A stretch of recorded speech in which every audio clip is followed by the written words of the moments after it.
Kenshi est un sale perdant invoqué dans un autre monde pour combattre avec un groupe, mais il les trahit et quitte son équipe dès qu'il voit que l'autre équipe a de belles filles.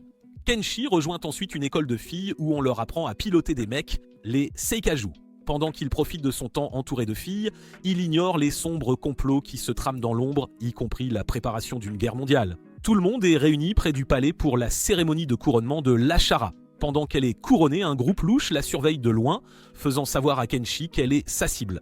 La nuit, Kenshi monte dans son Seikojin et atterrit sur l'île volante de l'Ashara. Sans perdre une seconde, Kaiya, l'assistante de l'Ashara, monte aussi dans son Seikojin et sort affronter Kenshi. Cependant, Kenshi ne semble pas effrayé par l'adorable robot rose devant lui et passe en mode combat total. Pendant que Kaiya est occupé à se battre, un autre Seikojin arrive et entre sur l'île. Alors qu'il est sur le point d'éliminer l'Ashara, un autre Seikojin surgit et parvient à lui sauver la vie. Cette fois, c'est Wahanli et le Seikojin attaquant décident de battre en retraite. Finalement, les deux commencent aussi à se battre et Wahanli fait semblant d'être acculé, juste pour surprendre l'autre Seikojin avec une attaque. Cela cause beaucoup de dégâts et il décide de battre en retraite. Un autre Seikojin, piloté par Dal, arrive et vole pour l'aider à battre en retraite. Il ordonne à Kenshi de finir la mission seul et de s'assurer d'assassiner l'Ashara. Maintenant que l'autre Seikojin est parti, Wahanli donne un coup de main à Kaiya, ce qui fait 2 contre 1 pour Kenshi. Étonnamment, Kenshi retire ses limiteurs, ce qui pèse sur son corps, mais lui donne aussi d'immenses pouvoirs. Alors qu'il est sur le point d'éliminer Wahanli, le retrait du limiteur commence à peser sur son corps et il commence à se perdre. Avant que son corps ne lâche complètement, Kenshi décide de quitter le combat et se dirige droit vers la princesse. Il apparaît devant elle après avoir quitté le Seikojin et sort son couteau. Cependant, la tâche est un peu trop difficile pour son cœur fragile et il finit par lâcher son couteau. Juste à ce moment-là, Kaiya arrive aussi et tente d'attaquer mais il la repousse. Soudain, le corps de Kenshi recommence à agir bizarrement et juste au moment où Kaiya est sur le point de l'éliminer, l'Ashara lui ordonne d'arrêter. La princesse ne s'offusque pas de sa tentative d'assassinat et veut garder son identité secrète pour éviter les rumeurs. Le lendemain matin, Kenshi se retrouve dans une cage et Kaiya lui fait savoir qu'il n'était qu'un sacrifice pour sa soi-disant équipe. Peu après, la sœur de Kaiya, Mexira, arrive et enfouit le visage de l'Ashara dans ses talons à la première occasion. La nuit, un garçon nommé Oolite rend visite à Kenshi et lui demande son nom. Il est le seul à recevoir une réponse de Kenshi, surprenant tout le monde. Les servantes commentent alors qu'il est trop dur de laisser la cage dehors par ce froid. Entendre cela culpabilise l'Ashara qui apporte une couverture et de la nourriture à Kenshi, lui faisant savoir qu'elle n'est pas un démon ou quoi que ce soit. De plus, elle demande à Kenshi de ne pas en parler à Kaiya, commentant que ses yeux diaboliques effraient les gens, sans savoir que Kaiya se tient juste derrière elle. Kaiya retire alors toute la nourriture et ne donne à Kenshi qu'une couverture et quelques fruits pour survivre. Kenshi s'endort et se réveille pour trouver Mixaya assise à côté de lui. Elle lui demande de la laisser être sa sœur et lui fait sentir le talent qu'elle possède. Entendant ses cris, Kaiya apparaît et emmène sa sœur assoiffée.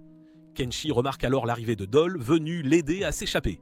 Tous deux s'enfuient à travers la forêt et un messager informe l'elfe noir de la présence d'invités indésirables. Kaiya est informé de l'évasion de Kenshi et part sur le Seikojin de Wahanli, le sien étant toujours en réparation. Dol emmène Kenshi à leur chef et l'homme masqué interroge Kenshi pour avoir échoué à assassiner la princesse. Ils trouvent ensuite un transmetteur magique sur les vêtements de Kenshi, ce qui permet à la princesse d'entendre tout. Leur chef décide alors d'abattre Kenshi comme le chien qu'il est, ce qui fait que Kenshi lui rappelle la promesse qu'il a faite.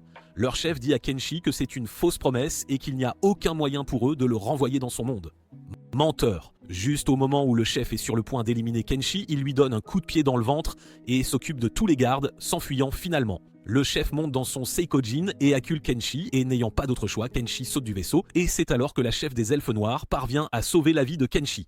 L'elfe noir, Aura, rencontre Kaiya et lui laisse le soin de la bataille. Leur chef bat en retraite et Kaiya décide de faire de même ensuite. De retour au palais, Kaiya demande à Aura de lui remettre le garçon, mais elle refuse et veut obtenir toutes les informations sur lui, car c'est elle qui l'a sauvé.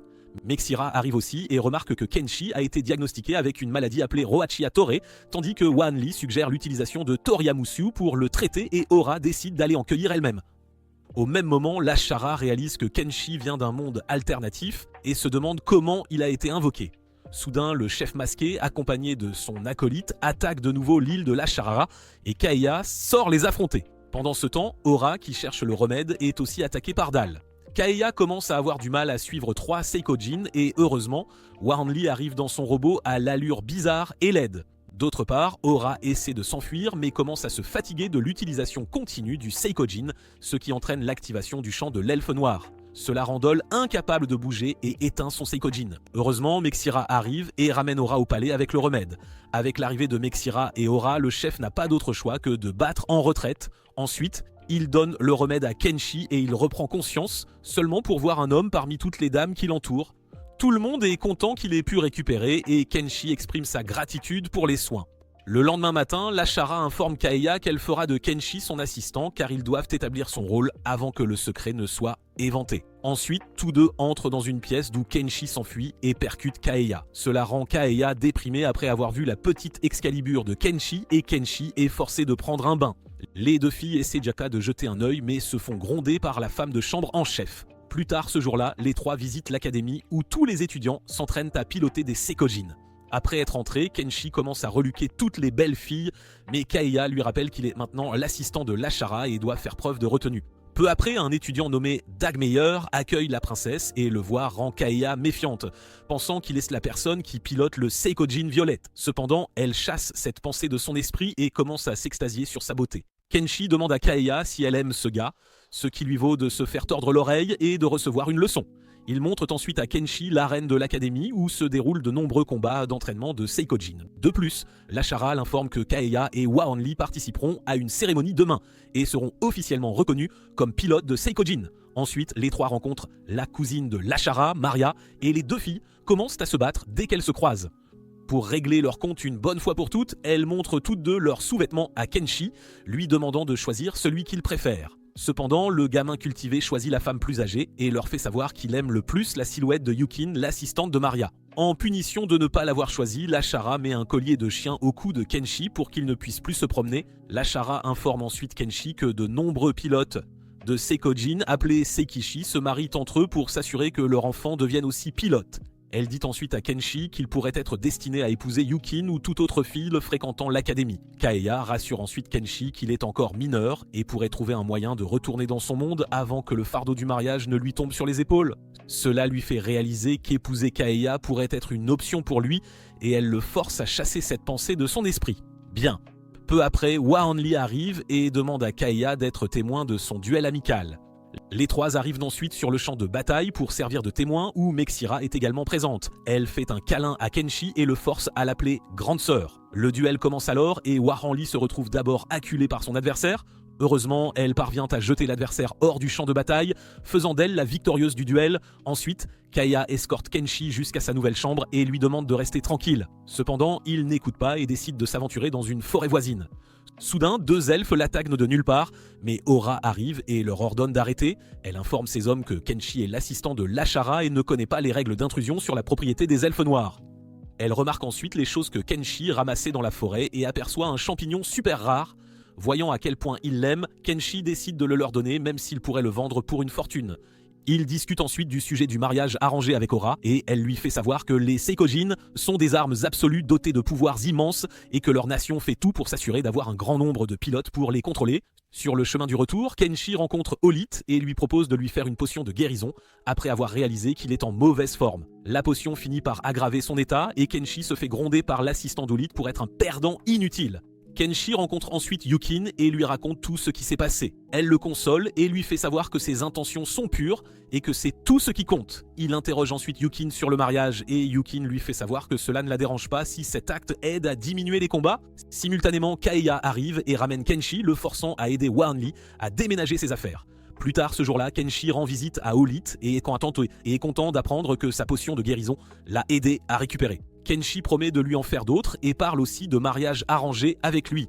Cela fait penser à Olith que Kenshi a des vues sur une fille et il essaie de lui faire révéler son secret, ce qui fait fuir Kenshi. La nuit, Lashara est forcée de se baigner dans une baignoire à l'allure bizarre et en même temps, Kenshi est forcé d'aider les filles dans leurs tâches. Les trois arrivent à la machine responsable de l'eau qui alimente les bains. Pendant que Hwa Hanli essaie de le réparer, Kaeya se dispute et jette Kenshi dans l'eau. Il ignore que l'eau est connectée à la baignoire principale et l'emmène dans la pièce où Lashara se baigne. Il s'évanouit à mi-chemin et la femme de chambre en chef entre dans la salle de bain. juste pour voir la princesse tenir son assistant dans le bain. Zut! Kaeya et Kenshi sont tous deux réprimandés par la femme de chambre en chef ensuite. Le lendemain matin, Kaeya et Hwaranli s'habillent et sont prêtes à assister à la cérémonie où elles seront reconnues. Pendant la cérémonie, la supérieure fait porter à Kaeya un bandeau d'oreilles de chat et elle le porte fièrement. Kenshi trouve cela étrangement bizarre mais décide de l'ignorer pour l'instant. Kenshi ramasse tout ce qu'il trouve de comestible dans la forêt et le ramène pour le cuisiner et le manger lui-même. Pendant la pause thé, l'Ashara dit à Kenshi que le pays ne pourra pas payer ses dépenses car elle devrait divulguer son identité pour cela, ce qui est hors de question pour le moment. Pour que Kenshi gagne ses propres repas, l'Ashara lui a demandé d'aider au dortoir et d'assister les travailleurs à s'occuper du dortoir. Plus tard ce jour-là, Kenshi rend visite à la directrice de l'académie qui l'informe que sa charge de travail ne sera pas fixe et qu'il recevra des gains en fonction de la difficulté de la tâche qu'il accomplit. Ensuite, elle l'emmène voir la chef des gardiennes de dortoir nommée Anna. Après l'avoir bien observé, Anna commente à quel point il a l'air maigre et chétif, mais la directrice la rassure en disant qu'il est bien plus que ce qu'il paraît. Anna emmène ensuite Kenshi voir une fille nommée Josie qui est apparemment chargée de lui enseigner toutes les bases du travail. La fille au menton pointu semble frustrée au début, mais est ensuite impressionnée en voyant à quel point Kenshi est capable d'accomplir le travail efficacement. Kenshi n'excelle pas seulement à une seule tâche, mais parvient à accomplir parfaitement chaque tâche qu'elle lui confie. Lors d'une de ces tâches, Kenshi rencontre Aura qui lui demande de l'aide. Il s'avère que des brutes ont jeté la robe d'une étudiante en bas de la montagne et sans aucune hésitation, Kenshi saute et la récupère pour elle. Les filles tombent sous son charme après ce qu'il vient de faire, tandis qu'Aura est simplement impressionnée. Son talent d'esclave fait que toutes les autres femmes de chambre en chef se disputent pour lui. Cela pousse la directrice à leur conseiller de ne pas épuiser Kenshi car cela pourrait être malsain pour un jeune garçon comme lui. Ensuite, Kenshi aide le chef à préparer le déjeuner et va le livrer à Aura et Pochina.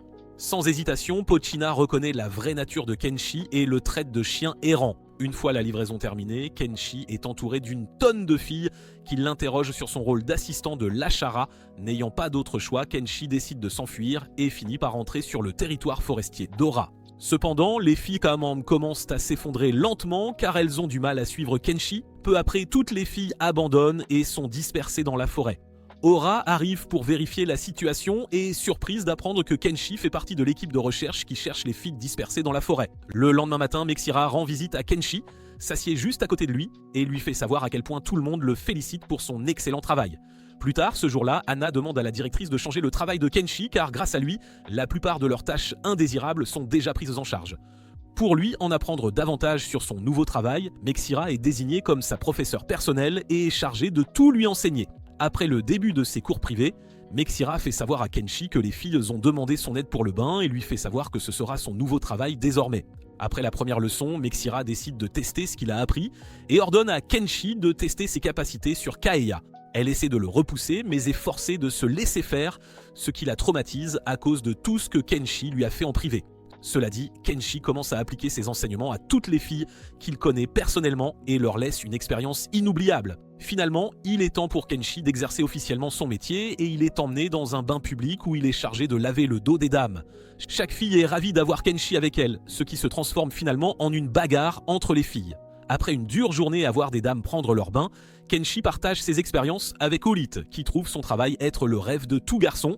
Leur conversation est interrompue lorsque Mexira arrive et demande à Kenshi de l'emmener avec lui. Les filles pensent qu'il pourrait s'enfuir, mais la réalité s'avère complètement différente. Apparemment, toutes les filles sont furieuses contre Mexira pour avoir enseigné à Kenshi de tels tours lubriques et veulent se venger. Maria les interrompt et annonce que Kenshi a malmené Yukin et a même réussi à lui voler sa chasteté. Tout le monde est surpris en l'apprenant et prévoit d'éliminer Kenshi ainsi que Mexira.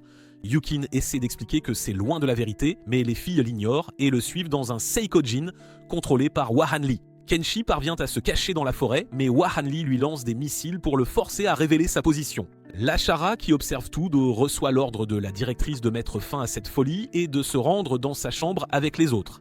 Après que tout le monde soit arrivé dans son bureau, la directrice révèle qu'ils devront tous nettoyer tout ce qu'ils ont détruit, faisant de Kenshi leur chef, pour que chacun travaille efficacement sans traîner. Cela dit, tous commencent à s'occuper des dégâts et une bagarre éclate entre l'Ashara et Maria, se reprochant mutuellement d'être nuls dans ce qu'elles sont censées faire. Tous les punissent, aident à reconstruire tout ce qu'ils ont cassé pendant que Maria et l'Ashara se détendent et passent un bon moment. Finalement, tout le travail est terminé et tout le monde célèbre l'achèvement de leur tâche en prenant un bain ensemble. Comme prévu, Kenshi est également présent pour reluquer toutes les jolies dames. Juste au moment où il est sur le point de partir, Mexira donne à tout le monde l'idée de faire à Kenshi le même genre de massage qu'il leur a fait. La nuit, la femme de chambre en chef, Maya, informe Lashara des trous aléatoires qui apparaissent partout dans le palais. Kaeya réalise qui pourrait en être responsable et toutes deux traquent Kenshi et découvrent que c'est lui qui creuse ces trous. Après l'avoir confronté à ce sujet, Kenshi révèle qu'il a collecté des cristaux trouvés partout sur le cygne. Kenshi les informe en outre que la raison pour laquelle il est attiré par eux est le vaisseau spatial de cristal de sa sœur. L'entendre parler d'un vaisseau spatial fait réaliser à Lashara qu'il pourrait venir d'un monde bien plus avancé que le leur. Kaeya remarque alors le pendentif que Kenshi porte et le casse accidentellement. Cela fait pleurer le perdant car le pendentif est un cadeau de sa sœur. Le lendemain, Kaeya demande à Maya de l'aider à réparer le pendentif, mais après avoir vu qu'elle ne peut pas l'aider, Kaeya rend visite à de nombreux autres experts et découvre qu'aucun d'entre eux n'est capable de réparer quelque chose d'aussi compliqué. Au final, elle demande l'aide d'Olit et de Yukin, mais elles ne peuvent pas non plus le réparer. Maria lui donne alors l'idée de tresser elle-même une cordelette en remplacement. La nuit, Kenshi est à la chasse aux cristaux quand il tombe sur une personne d'apparence suspecte. Il décide de les suivre et tombe sur Mexira qui vient de sortir du bain. La vue d'une belle fille fraîchement mouillée distrait Kenshi et il finit par la suivre aveuglément, oubliant tout de la silhouette suspecte. Le lendemain, Kenshi informe la directrice de tout et elle décide d'examiner cette affaire.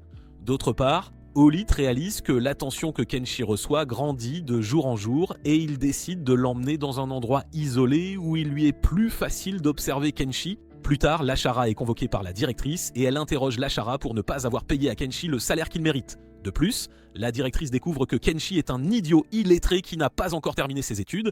Finalement, elle décide d'inscrire Kenshi à leur école afin qu'il puisse terminer ses études en paix. La nuit, Lashara informe Kenshi de son entrée à l'école et Kaeya lui conseille de ne pas chercher les ennuis, tandis que Lashara espère que rien de grave n'arrivera avant que Kenshi ne soit reconnu comme son assistant. Finalement, c'est l'heure pour Kenshi de se rendre à l'école. Lashara le prévient de ne pas trop fréquenter Maria car elles seront dans la même classe. Alors qu'ils marchent de tous les trois vers l'établissement, Lapis, l'élève que Kenshi a aidé il y a quelques jours, arrive et lui propose de lui faire visiter leur école. Pendant ce temps, Kaeya et Lashara décident de suivre Kenshi pour s'assurer que ses instincts de pervers ne le poussent pas à profiter de cette adorable jeune fille. Au cours de leur promenade, ils arrivent accidentellement dans une zone interdite, mais les filles pardonnent leur impudence en réalisant que Kenshi est également là. Peu après, Lashara est surprise en train d'espionner par Mexaya qui le force à assister à son cours. Ensuite, Olit présente Kenshi à sa nouvelle classe et le premier ami qu'il se fait s'appelle Tight. Le directeur rend visite à Olit et aux autres professeurs, les interrogeant sur Kenshi pour découvrir qu'il n'est peut-être pas en état de mort cérébrale. Finalement, c'est l'heure du cours d'escrime et Kenshi affronte Mexir dans le cadre de son entraînement. Étonnamment, il esquive toutes ses attaques et elle décide de lui donner des leçons privées car son niveau est encore plus avancé que celui de Mexaya elle-même. Peu après, les brutes de la classe coincent Kenshi et lui proposent une leçon privée, cachant complètement leur intention de lui donner une bonne leçon pour s'être fait remarquer. Les 4 brutes l'attaquent en même temps, mais ne parviennent même pas à le toucher une seule fois. Elles finissent toutes par abandonner après avoir manié leurs épées sans relâche. D'autre part, Yukin informe Maria que Kenshi pourrait être le pilote du Sakogan blanc et la personne qui a attaqué les Chara en premier lieu. Maria demande alors à Yukin si elle commence à apprécier Kenshi. Après l'avoir vu rougir, Maria décide de le lui voler à sa cousine un peu minable. Pendant la pause, Kenshi se rend à la cafétéria et propose d'aider le chef. Une fois sa tâche terminée, Kenshi retourne en classe mais est immédiatement convoqué par Maria qui souhaite déjeuner avec lui. Voyant que les autres élèves pourraient être jaloux, elle finit par inviter tous les étudiants présents dans la classe, y compris les brutes. Pendant le déjeuner, Maria demande à tout le monde de lui parler normalement tant qu'ils sont à l'école. Après la pause déjeuner, Lashara rend visite à Kenshi et le confronte pour s'être rapproché de Maria même quand elle lui a dit de ne pas le faire. La nuit, Kaeya donne à Kenshi la ficelle en spirale qu'elle a fabriquée elle-même et Kenshi semble apprécier la couleur rouge qu'elle a choisie. Meilleur informe tout le monde que les fils rouges symbolisent le lien entre les êtres chers. Après avoir entendu cela, Kaeya fait de son mieux pour récupérer la ficelle, mais Kenji est trop persistant pour la laisser partir. Lashara informe Kenji de ce que tout le monde a discuté et lui fait savoir que chacun pourra désormais le louer. Ce sera pour des petits boulots et d'autres pourront bénéficier de l'aide de Kenshi. En aidant tous les nobles, Kenshi pourra gagner leur gratitude en répondant à leurs requêtes pour des avantages futurs. Le lendemain matin, Lithia appelle la bête sauvage et le confronte pour toutes les actions impensables qu'il a commises avec elle la dernière fois. Pour l'instant, elle le fait rejoindre le conseil des élèves et demande à Kenshi de lui rendre visite après les cours. Ensuite, tous les élèves profitent du cours de natation, tandis qu'Olit et Kenshi apprécient de regarder les filles de tremper dans leur maillot de bain. Peu après, les filles entourent de Kenshi et l'interrogent sur sa conversation avec Lithia. Après avoir réalisé qu'il avait rejoint le conseil des élèves, toutes les filles commencent à le reluquer et à se disputer son corps. Les filles se mettent alors à courir après Kenshi pour s'assurer de l'avoir pour elles seules. Il réussit à se cacher dans le bureau du conseil des élèves et les filles décident d'élaborer un plan pour l'attraper. Lythia est furieuse contre Kenshi pour avoir fait irruption et semble plus fatiguée que d'habitude. Elle fait alors savoir à Kenshi que son travail sera de fuir les filles. Les étudiants masculins ont des privilèges spéciaux et le plus que les filles puissent lui faire est de le poursuivre ou d'essayer de le charmer. Selon elle, cet acte pourrait aider les filles dirigeantes de l'école qui ne cessent de se battre entre elles. D'autre part, une réunion secrète est organisée et toutes les filles dirigeantes envisagent de travailler ensemble en groupe pour attraper Kenji. Cela dit, leur planification et leur regroupement sont terminés et il est maintenant temps de mettre leur entraînement à l'épreuve. Toutes les filles poursuivent maintenant Kenshi en groupe, portant de gigantesques filets pour s'assurer de l'attraper. Finalement, il est acculé et Yukin, qui observe, se souvient comment Maria lui a dit d'aider Kenshi.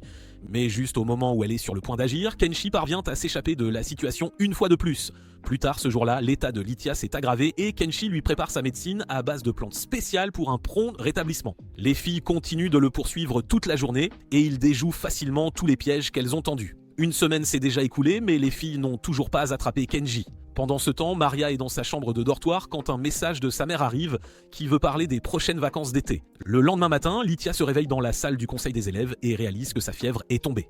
Aura lui fait savoir que c'était grâce à la médecine à base de plantes que Kenshi a préparée et elle est ravie de l'apprendre. Les professeurs discutent de la façon dont les filles ont causé du grabuge et le directeur commente qu'ils devraient les laisser faire un moment car cela semble améliorer leur relation et leur esprit d'équipe. Kenshi entre alors accidentellement dans la salle du conseil des élèves une fois de plus et Lythia ne le réprimande pas violemment cette fois. Elle semble reconnaissante pour le remède et lui fait savoir que garder les filles dirigeantes occupées lui permet de travailler paisiblement en silence. Plus tard ce jour-là, les filles sortent de vrais robots pour attraper Kenshi. Pendant la poursuite, Kenshi remarque les fils connectés au dos du robot et élabore un plan pour les gérer. Il finit par courir dans la forêt et fait suivre le robot. Cela entraîne l'emmêlement de leurs fils dans les arbres, restreignant le mouvement du robot. Cependant, il ignore que les robots sont également capables de se déplacer pendant un temps limité sans fils. Heureusement, Yukin l'aide cette fois et emmène Kenji dans la chambre de dortoir de Maria. En lui servant du thé, elle se souvient des ordres de Maria et comment elle a demandé à Yukin d'aller aussi loin qu'elle le pouvait avec Kenshi. N'ayant pas d'autre choix, Yukin retire lentement ses vêtements, révélant ses bonnets A. Cependant, cela s'avère être une tâche ardue pour Yukin et elle s'évanouit de gêne. Kenshi la sauve de la chute et Lashara, avec les autres, entre dans la pièce au même moment. Maria saisit cette opportunité et annonce que Kenshi devra épouser Yukin maintenant qu'il a volé sa chasteté. Lashara soutient que c'était un accident et Aura décide de régler la dispute avec un jeu. Le lendemain, Aura informe tout le monde de la bataille de Planab de Shurifarn. Dans cette bataille, tous les concurrents cueilleront des ingrédients dans la forêt et prépareront un plat appelé Nab. Le Nab avec la meilleure saveur sera le gagnant du concours et recevra la propriété de Kenshi. Olith décide de se joindre à la compétition en tant que juge et s'assurera que les ingrédients qu'il cueille sont comestibles. Cela dit, la compétition commence et tout le monde se met à cueillir les ingrédients. Lashara est la première à les rassembler, mais il s'avère que tout ce qu'elle a cueilli est toxique.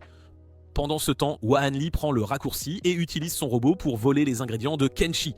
Cependant, il n'abandonne pas et s'enfuit de Wahanli. Il la fait tomber dans un piège et parvient à se débarrasser du robot. Kenshi rencontre ensuite Mexaya qui remarque la contusion sur son front et lui donne un baiser pour une récupération plus rapide. Finalement, le temps imparti est écoulé et Lashara se moque des choses que Maria a collectées. Cependant, Maria prend sa revanche en se moquant aussi de Lashara lorsque ses ingrédients sont jetés pour être inutiles. C'est maintenant l'heure de la bataille culinaire et tous les nabs préparés ont le pire goût connu de l'homme. Pour désigner un vainqueur clair, Kenshi et Aura s'affrontent dans une bataille culinaire et Kenshi parvient à la gagner. Maintenant que la bataille culinaire est terminée, Aura interroge Kenshi sur les ingrédients qu'il utilise dans sa médecine à base de plantes et tout le monde panique après qu'il leur ait montré quelques lézards séchés. C'est enfin l'heure des vacances d'été et Lashara décide de passer toutes les vacances à se détendre dans sa chambre de dortoir car c'est dangereux dehors. Au même moment, Yukin arrive lui apportant un message. Il s'avère que la mère de Maria, Flora, a invité Lashara à visiter son pays avec Maria et ses autres amis. Lashara informe Maria qu'elle a veillé à inviter Dagmeier pour susciter l'intérêt de Kaeya et a menacé de divulguer les photos embarrassantes de Lashara si elle refusait de venir. Après leur arrivée sur place, Kenshi remarque Ceres et Azuki ayant une conversation privée avec un étranger. Ils parlent d'éviter d'être détectés à la porte, ce que Kenshi ne comprend pas tout à fait. Kenshi parvient à se cacher d'eux, mais Ceres le rattrape peu après. Ceres explique alors qu'ils sont tous deux des roturiers. De plus, tout le monde pense que Azuki est folle amoureuse de Ceres juste pour l'utiliser et épouser le pauvre homme pour son propre bénéfice. Cependant, c'est loin d'être la vérité, mais il leur est quand même interdit d'être dans la même zone. Après avoir tout raconté à Kenshi, Ceres lui demande de tenir sa sale bouche et il accepte. D'autre part, des bandits traquent les navires et sont surpris de voir 2 Sikishi masculins, dont Dagmeier et Kenshi. En chemin, Maria et Lashara remarquent d'énormes attractions avec le visage de Flora dessus et réalisent que Flora doit être derrière cet acte embarrassant. Ensuite, Flora accueille tout le monde et demande des nouvelles de Kenshi, à quoi Lashara répond qu'il aide Wahanli. Étonnamment, Wahanli a amené un Seikojin à l'allure loufoque et en l'aidant, elle mentionne que Ceres s'est livrée à des activités illégales. Cependant, elle décide de garder cela pour elle. Au même moment, Flora arrive aussi et entend tout. Cependant, elle décide de laisser passer, commentant que les amis de Kenshi ne seront pas traités durement. Après être arrivé au palais, Kenshi va dans la forêt et collecte tout ce qu'il trouve intéressant pendant que Flora teste le Sakogen que Wahanli a apporté. La nuit, Lashara informe Kenshi de la cérémonie de bienvenue qui est sur le point d'avoir lieu. Flora commence la cérémonie en accueillant tout le monde et en les informant du jeu auquel ils vont jouer. Apparemment, tout le monde se lancera des oreillers et attrapera l'écharpe de l'adversaire pour tirer et gagner la partie. Le gagnant pourra épouser qui il souhaite et recevra également de précieuses récompenses, y compris un baiser de leur propre Flora. Finalement, le jeu commence et Kaio met Dagmeier hors jeu d'un seul coup d'oreiller. Au lieu de se frapper mutuellement, Lashara et Maria s'allient pour frapper Flora, mais finissent par toucher Yukin à la place. Kenshi commence par voler l'écharpe de Wahamli et parvient également à voler celle d'Ora et de Lithia.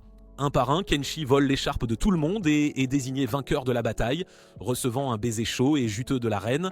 Pendant le dîner, Lashara a une excellente idée pour se venger de Flora. Elle prévoit de manipuler Kenshi pour qu'il donne à Flora le même massage qu'il a donné à toutes les autres filles. Flora essaie de maîtriser Kenshi mais finit par en devenir la victime. Pendant ce temps, Aizuki découvre que l'étranger avec qui ils ont fait un marché est le chef des bandits.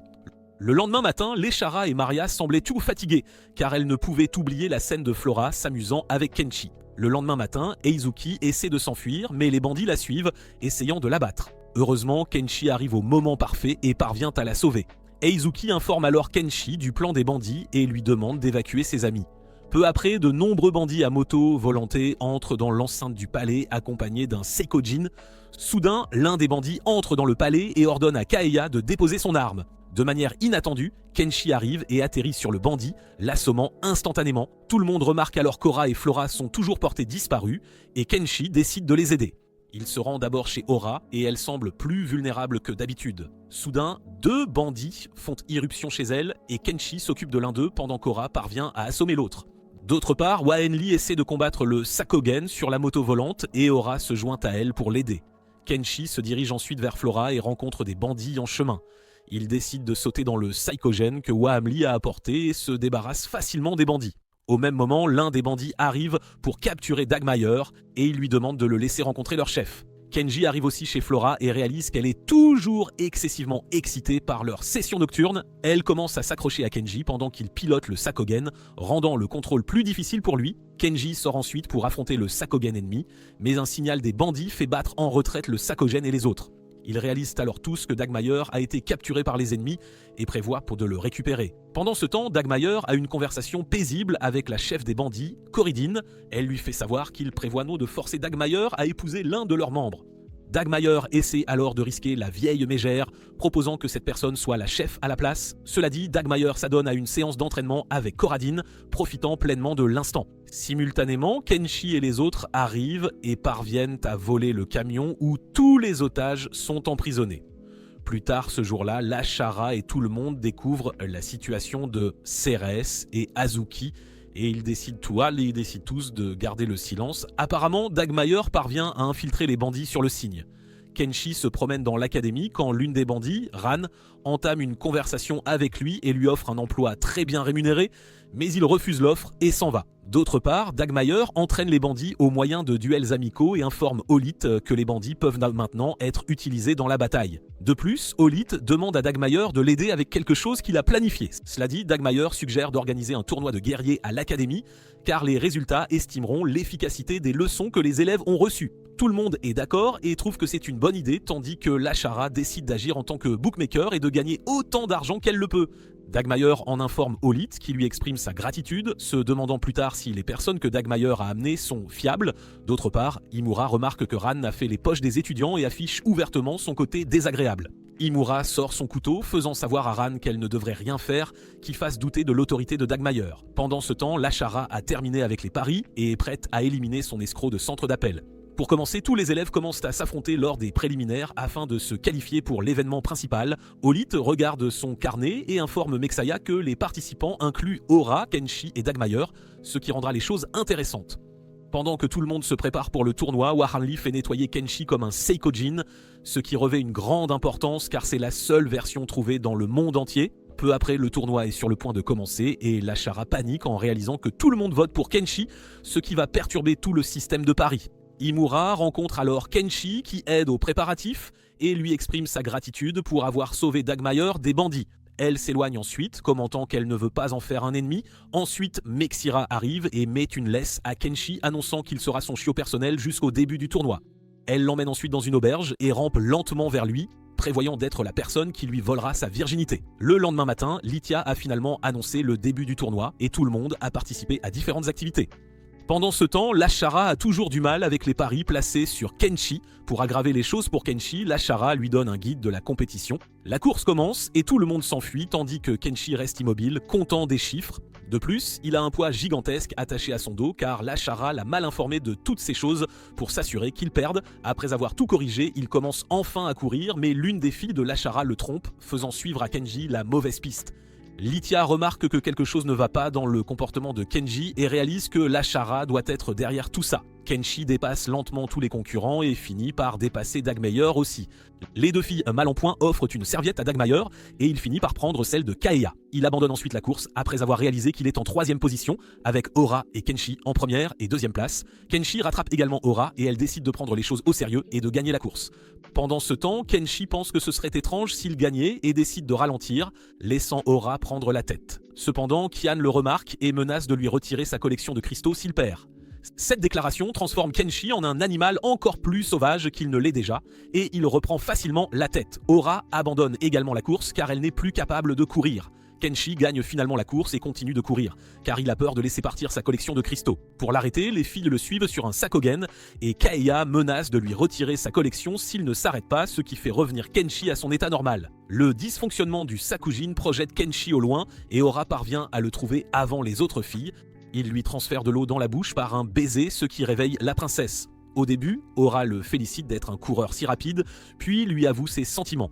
Juste au moment où elle est sur le point de révéler son souhait, Kaeya arrive et les interrompt.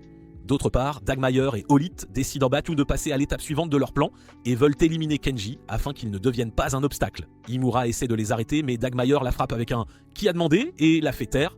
Cependant, Olith prévoit d'accomplir les tâches plus importantes pour l'instant et décide d'accorder à Kenshi quelques moments de paix supplémentaires. La nuit, Kenshi est à la chasse aux cristaux quand il tombe sur la même fille suspecte. Elle essaie de l'attaquer et tombe dans un piège avec lui. Heureusement, quelqu'un jette une corde et Kenshi parvient à se sauver ainsi que la fille. Il conseille à la fille de ne pas gâcher sa vie et elle s'en va.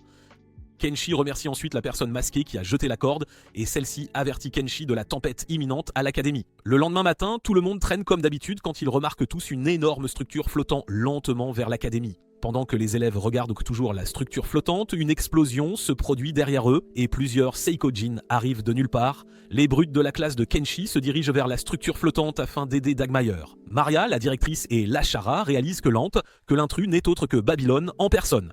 Lashara ordonne aux signes de décoller et demande à Kenshi de distraire les ennemis pour que les élèves puissent évacuer en toute tranquillité. Ensuite, Lashara fait savoir à Kaeya que celui qui les a attaqués est très probablement Dagmeier, et elle donne à Kaeya le choix de choisir son camp. Kenshi rend visite à Wahanli et lui emprunte un de ses Saikogen pour tenir les ennemis à distance.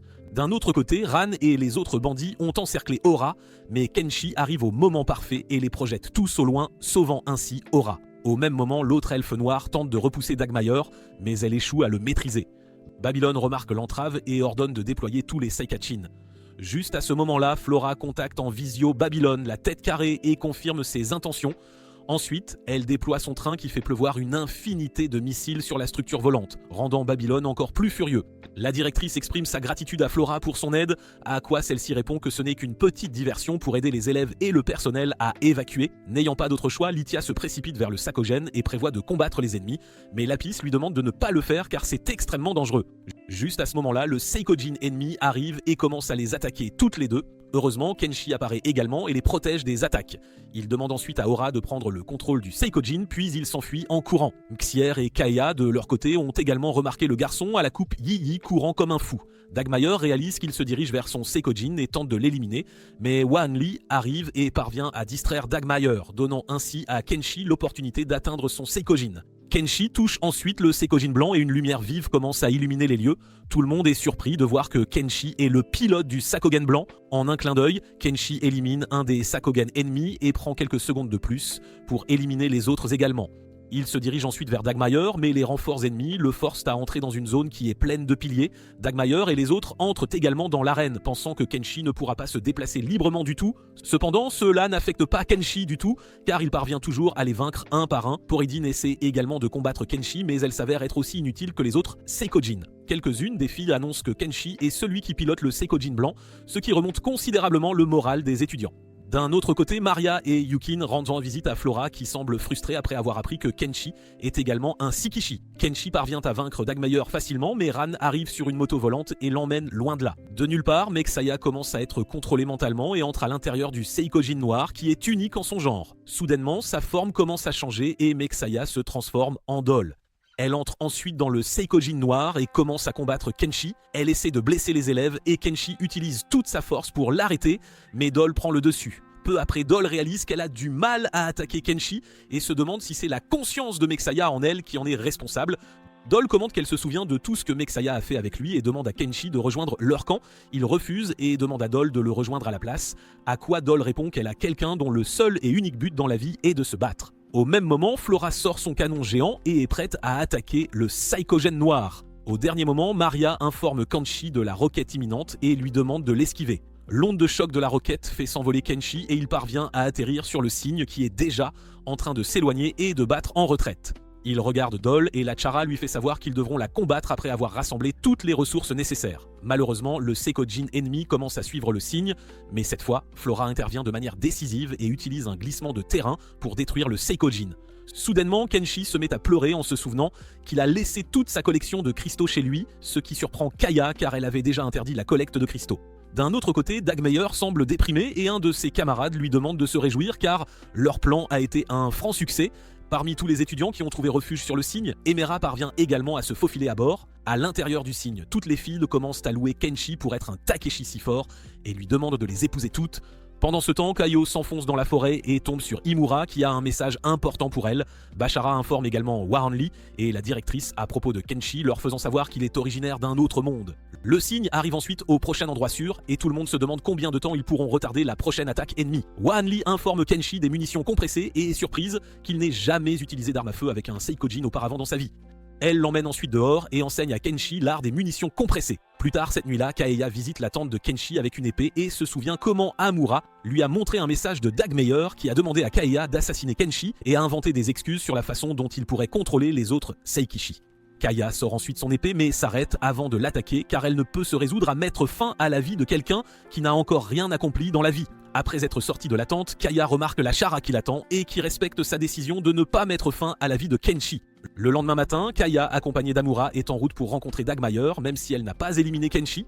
La Chara décide de la suivre dans le cygne et décolle même après avoir reçu de multiples avertissements. Kaiya atteint finalement le quartier général ennemi et demande à Dagmeier d'arrêter les attaques car il pourrait y trouver sa perte de cette façon. Il refuse de le faire et trouve un appareil de communication sur Kaiya, sur lequel la Chara appelle Dagmeier, confirmant ainsi ses intentions. Le cygne arrive bientôt près de leur quartier général et Dagmeier semble calme selon ses propres dires. Lacharou est tombé droit dans leur piège. De manière surprenante, il a créé un vide d'énergie Ina, ce qui a rendu le cygne incapable de voler. Cela étant dit, les Seikojin ennemis se dirigent pour détruire le cygne mais sont vaincus l'un après l'autre. Hwan-Li est celle qui les affronte seule, mais les choses commencent à se compliquer lorsque davantage de Seikojin arrivent. Au même moment, Kenshi arrive et abat les gardes.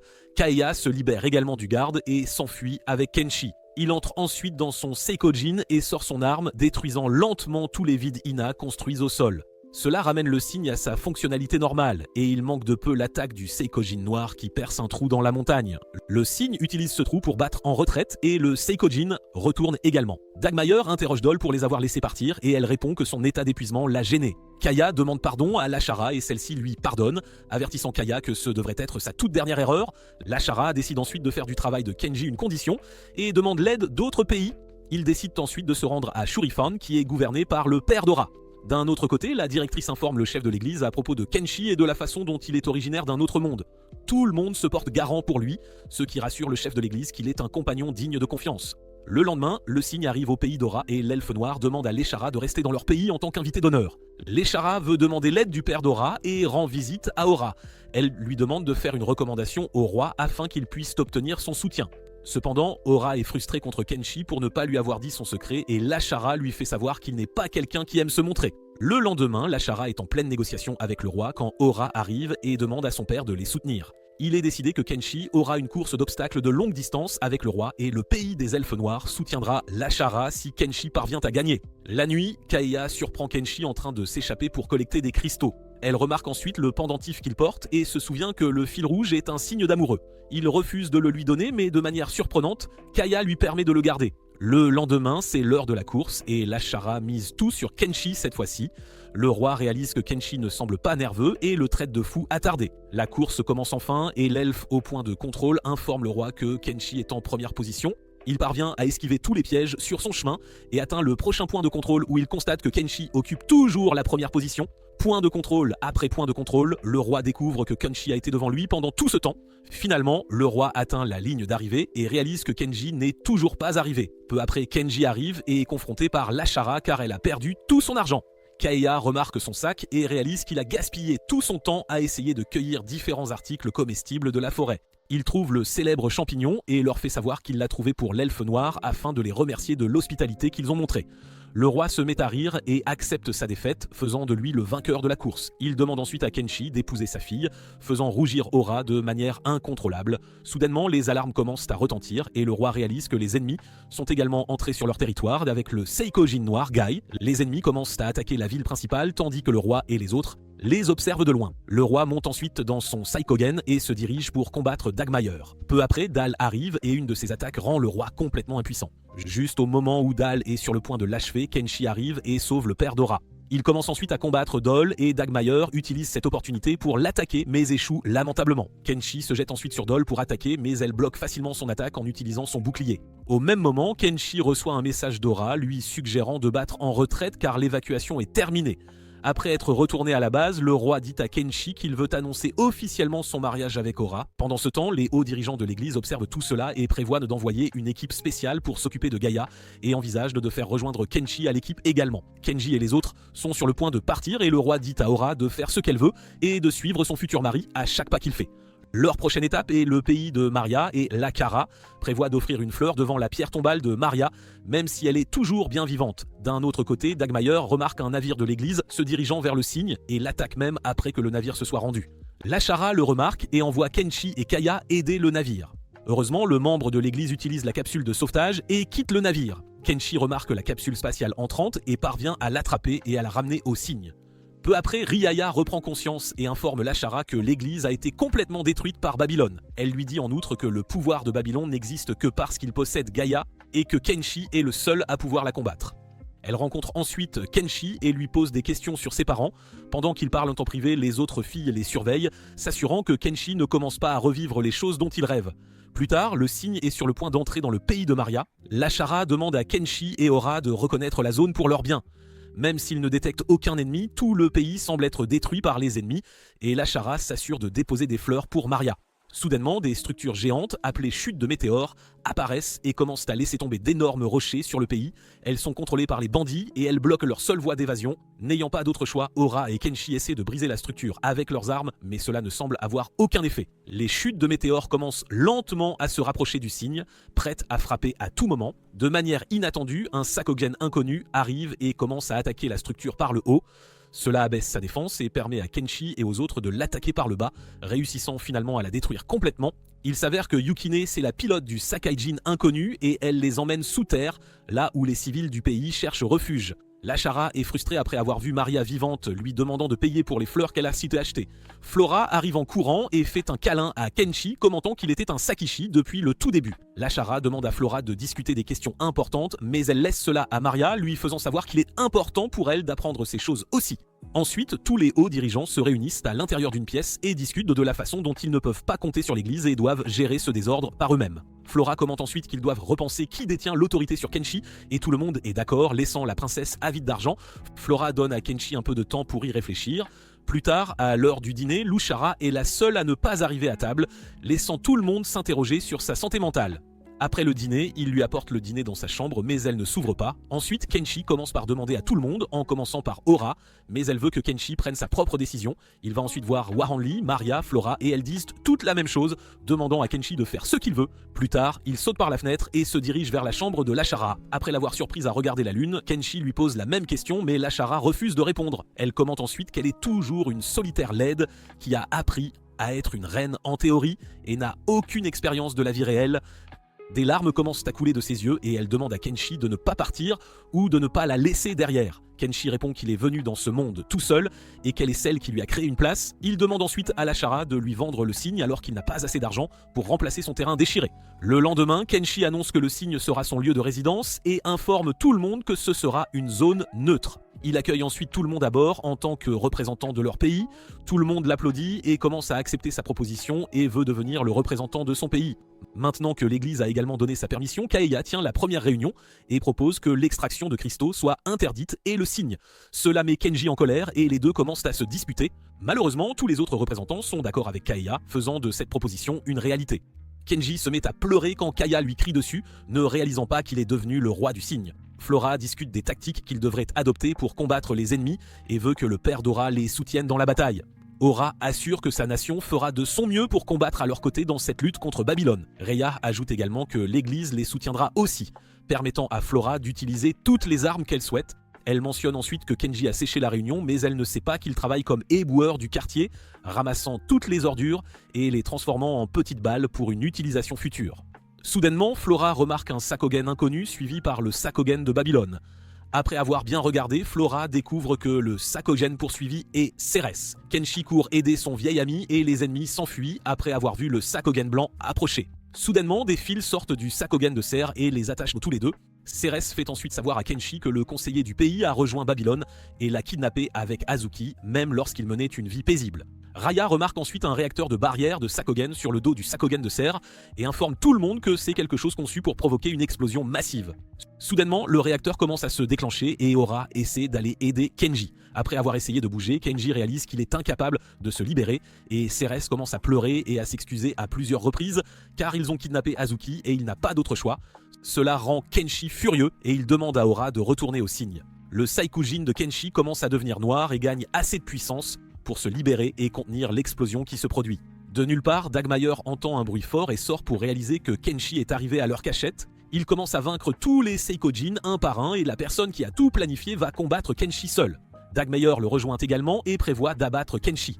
D'un autre côté, Kaeya et Aura infiltrent la cachette et parviennent à sauver Azuki des griffes de Ran. Kenshi commence par attaquer le gars qui combat aux côtés de Dagmayer et après l'avoir déchiré, il jette le Seikojin en bas de la falaise. Kenshi se dirige ensuite vers Dagmayer, mais Amuro arrive au moment parfait et s'enfuit après l'avoir sauvé. Ensuite, Kenshi ne peut pas gérer l'immense quantité de puissance qu'il a utilisée et n'est pas capable de continuer. Plus tard ce jour-là, Kenshi pardonne à Cérès car ce n'était pas vraiment sa faute et lui propose de rester au cygne pour le moment. Lashara plaisante sur le fait de tirer profit de Cérès, ce qui fait que tout le monde la regarde avec méfiance.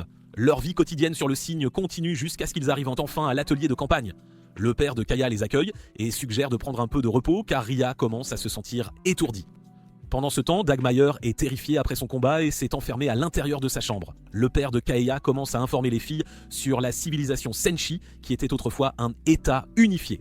Apparemment, les États-Unis ont développé les Seikojin et ils n'étaient pas utilisés comme armes, mais étaient exposés lors de conventions et d'expositions universelles.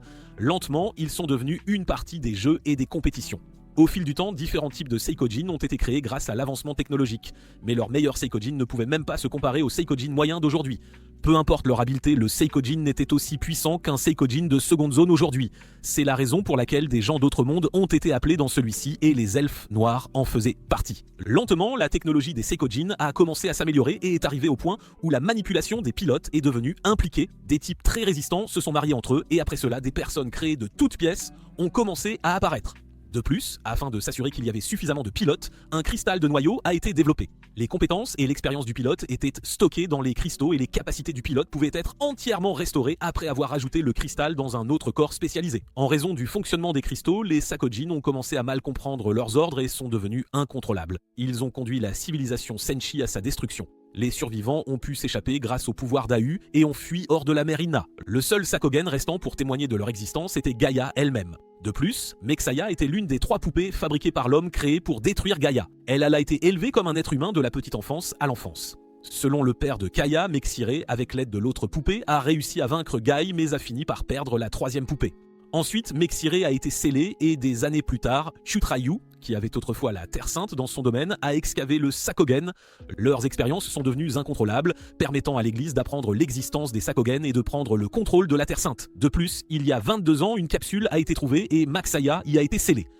Le père de Kaya fut l'un de ceux qui la découvrirent et décidèrent de l'élever comme leur propre fille. La seule raison pour laquelle Mexia obéit à Babylone pourrait être une mesure de sécurité pour éviter toute perte de contrôle, car tous les anciens documents excavés ne sont pas en possession de l'Église. Soudain, leur conversation est interrompue quand Dal fait irruption, bien décidé à cibler le signe. Le père de Kaya les informe qu'il existe un moyen de vaincre Gaïa, mais Ria parvient à le voler et s'enfuit. Pendant ce temps, Hanley découvre que la plupart des Sakogen ennemis utilisent des répliques du bouclier de Gaïa, rendant leurs attaques inefficaces. En sortant, Kenshi croise Riaya et Kaeya lui demande de la capturer. Soudain, Riaya se transforme en Izai et s'enfuit. Dal interrompt leur poursuite et capture le père de Kaeya tandis que Kenshi s'échappe avec Kaeya. Kenshi apparaît juste à temps, entre dans son Seikojin et commence à attaquer tous les Seikojin ennemis. De manière inattendue, le Seikojin ennemi s'envole et tente de détruire le signe par un glissement de terrain, mais Kenshi s'interpose et le compresse en petites balles. Étonnamment, celles-ci sont assez puissantes pour pénétrer la réplique du bouclier de Gaïa, surprenant tous ceux qui le regardent combattre. Tout le monde est en réunion quand Yukin et Maria arrivent, les informant qu'il est impossible d'utiliser les balles compressées de Kenshi comme source d'énergie. Cela donne à Warren Lee l'idée de créer quelque chose à partir des pouvoirs de compression de Kenshi capable de vaincre Gaïa. Vu que ces balles compressées étaient assez puissantes pour briser la réplique du bouclier, Aura suggère de compresser le signe, ce que Kenshi semble désapprouver. Warren Lee pense aussi que le signe est un peu petit et qu'il pourrait avoir besoin de quelque chose 100 fois plus grand. D'autre part, l'Église donne à Lithia et au directeur la permission d'utiliser leurs installations. De plus, Lithia reçoit un appel de l'ancien conseil étudiant. Elle confronte Lithia pour la tenir dans l'ignorance et promet de les aider de toutes les manières possibles. Ensuite, Yukin emmène tout le monde dans un lieu de sa ville natale, vénéré comme un gardien profond. Elle demande au chef du village de l'utiliser, mais il refuse, car c'est un objet sacré pour eux. De plus, il leur dit que personne ne peut franchir la barrière de cette structure rocheuse avant de réaliser que Kenshi l'a déjà traversée. Kaya essaie de le suivre, mais la barrière l'empêche d'entrer. L'ancien du village est choqué par un tel miracle et n'a d'autre choix que de les autoriser à l'utiliser. Cela dit, Kenji commence à le compresser avec ses pouvoirs et Olith, qui observe de loin, fait savoir à Ran qu'il prévoit très probablement d'en faire une épée. Après la première session, Kenshi semble fatigué et s'endort, laissant Kaya et Aura faire le reste du travail. Toutes les filles, avec Kenshi, se relaient pour compresser la structure. Lentement, elle a commencé à rétrécir, mais le poids n'a pas changé du tout. Ran, de son côté, remarque qu'ils sont tous fatigués et prévoit de les attaquer, profitant de cette occasion. Tous les bandits commencent à leur tirer dessus, mais heureusement, Yukin arrive et prévoit d'encaisser les attaques. Peu après, Yukin commence à peiner car il lui est difficile de subir les dégâts de tous les ennemis à la fois. Voyant l'état de Yukin, Kenshi redouble d'efforts et parvient finalement à la rétrécir pour en faire une épée. Un seul coup d'épée défait tous les ennemis et, à ce moment précis, les écolières, le directeur et Lithia arrivent, promettant de combattre à ses côtés. Tout le monde est de retour sur le signe et toutes les belles écolières entourent Kenshi, le félicitant d'être devenu le roi. Soudain, Kenshi commence à se sentir étourdi, mais il l'ignore pour le moment. Cependant, son état s'aggrave et il est contraint de se reposer et de prendre des médicaments. Tout le monde pense que c'est dû à la fatigue et qu'il se rétablira très probablement. Plus tard cette nuit-là, Mexaya rend visite à Kenji et il est surpris de la revoir après si longtemps. Mexaya l'informe qu'elle est allée à l'atelier de terrain pour confirmer quelque chose avec son père. Il l'a informé que les humains artificiels avaient été créés pour vaincre les Seikoshi et qu'ils avaient aussi la capacité de se marier avec des humains. Il y avait aussi une possibilité que les enfants hybrides puissent posséder plus de pouvoir que les humains artificiels eux-mêmes. Cependant, cela ne devint jamais une réalité, car Gaïa attaqua tout le monde des autres mondes, étant la seule à pouvoir contrôler les Seikoshi. N'ayant pas d'autre choix, les gens envoyèrent un humain artificiel dans un autre monde et importèrent un humain né de cette union. Selon Mexaya, Kenshi est cette personne car il est venu dans ce monde au même moment. Apparemment, son incapacité à le blesser était aussi due à cela, et sa fièvre et le refus de son corps de faire du mal à Mexai.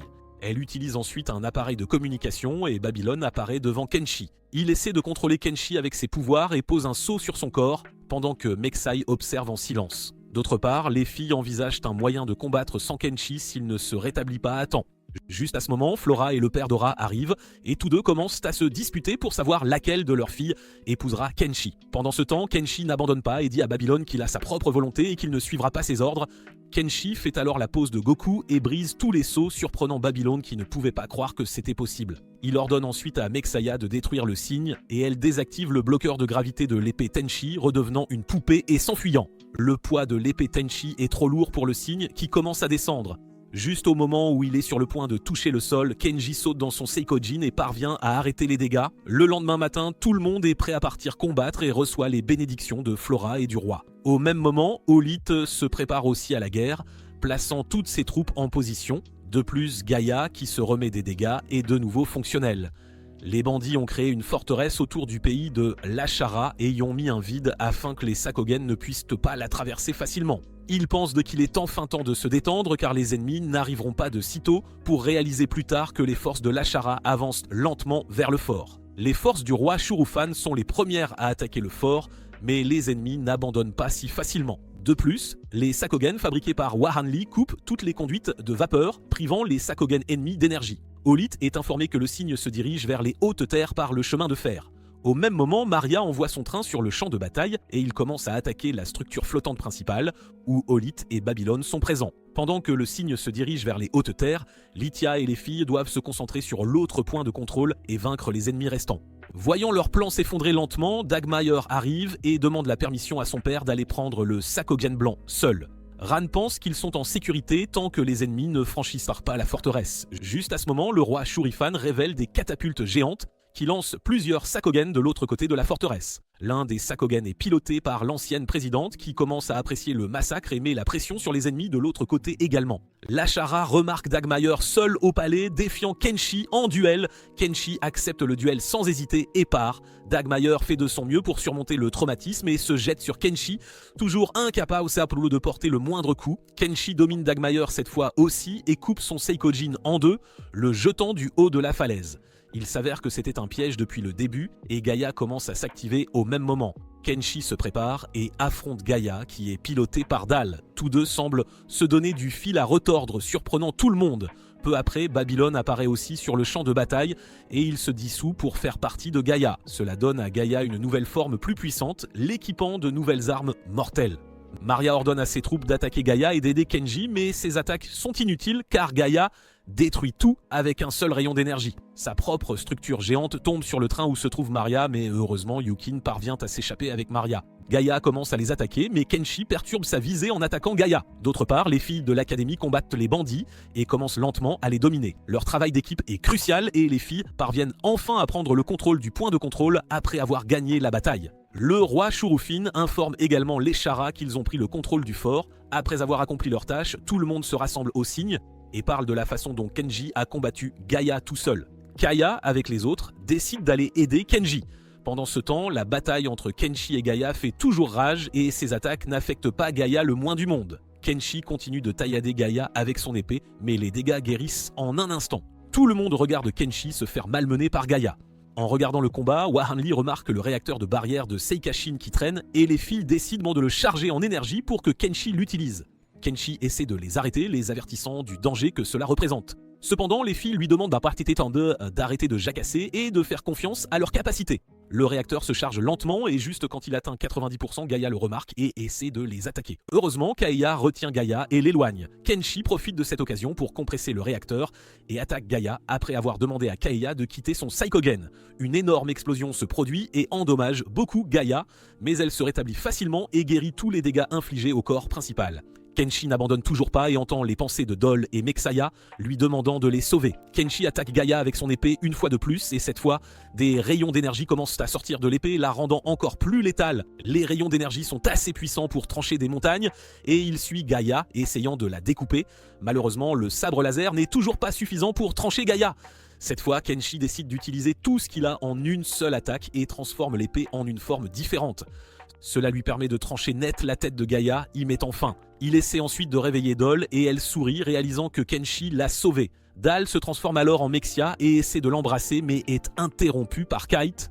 Soudain, Babylone émerge du liquide noir et Olith décide d'en finir avec lui cette fois. Il tire sur Babylone avec un pistolet spécialisé et met fin à sa vie pour de bon. Olith commence alors à se sentir étourdie et se transforme en Rhea. Elle les informe que Babylone a implanté un cristal de noyau dans son corps quand elle était plus jeune. Cela permettait à son corps de se transformer en New Light ou Nizi selon la volonté la plus forte à ce moment-là. Peu après, toutes les filles, y compris le directeur et Lithia, arrivent sur le continent félicitant Kenshi pour la victoire. Maintenant que les autres choses sont réglées, Wiley propose une discussion sur la propriété de Kenshi. Aura commente qu'il a déjà juré de devenir son fiancé et Maria ajoute qu'il devrait appartenir à Yukin.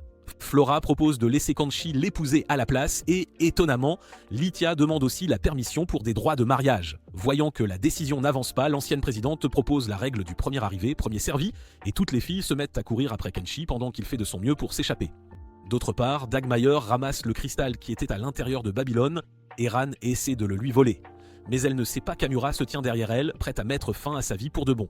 C'était tout pour notre Playboy Kenshi. Laquelle des filles du groupe épousera finalement Kenshi? Commentez Sekajin ci-dessous et dites-nous si vous avez aimé regarder la série. Abonnez-vous à la chaîne pour plus de critiques de monde scénaristique.